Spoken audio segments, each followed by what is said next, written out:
Pine গাছে ঘেরা কাশ্মীরের কেল্লার ঘন জঙ্গল। জঙ্গল থেকে মাত্র 4 কিলোমিটার দূরে সুবিশাল পীরপঞ্জল রেঞ্জ আর পাহাড় টপকালে পাক অধিকৃত কাশ্মীর। এলাকাকে হাতের তালুর মতো না চিনলে পাহাড় আর জঙ্গলে রাস্তা খুঁজে পাওয়াই দুষ্কর। প্রাকৃতিক প্রতিকূলতার কারণেই কাশ্মীরের দুর্গম এই জায়গাকে গা ঢাকা দেওয়ার জন্য বেছে নেয় জঙ্গিরা।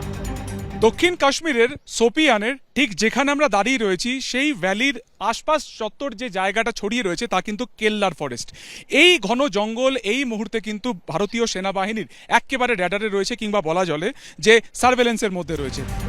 দক্ষিণ কাশ্মীরের সোপিয়ান আর বডগামের মাঝে কেল্লার এই জঙ্গল। মঙ্গলবার এখানেই অপারেশন কেল্লারে লস্করে তৈবা ও তার শাখা সংগঠনের 3 জঙ্গিকে মেরেছে নিরাপত্তা বাহিনী। পাশাপাশি উদ্ধার হয়েছে 2টি AK সিরিজের রাইফেল, 10টি ম্যাগাজিন, 3টি grenade, solar panel, walkie talkie, mobile phone এবং নগদ টাকা। জঙ্গিদের কাছ থেকে ওয়াকিটকি উদ্ধারে কপালে চিন্তার ভাঁজ পড়েছে গোয়েন্দাদের। সূত্রের খবর, এলাকার বাইরে যোগাযোগের জন্য মোবাইল ফোন ব্যবহার করলেও নিজেদের মধ্যে কথা বলার জন্য জঙ্গিরা তৈরি করেছিল যোগাযোগের আলাদা মাধ্যম। ওয়াকিটকিতে একে অপরের সঙ্গে কথা বলতো জঙ্গিরা, যাতে এনক্রিপ্টেড পদ্ধতিতে তাদের এই কথোপকথন কোনো নজরদারিতে ধরা না পড়ে।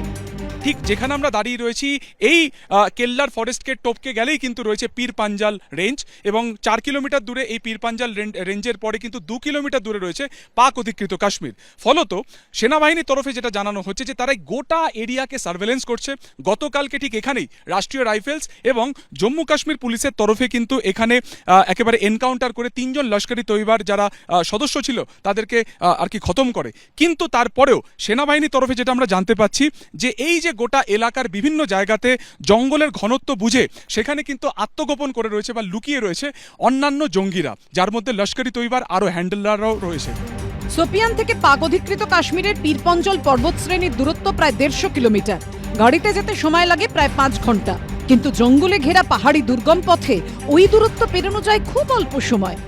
বাইসারান ভ্যালিতে আসিফ ফৌজি এবং তার সহযোগীরা হামলার আগে প্রায় 2 মাস আগে পাক অধিকৃত কাশ্মীর থেকে সীমান্ত পেরিয়ে তারা কিন্তু ঢুকেছিল এই উপত্যকাতে।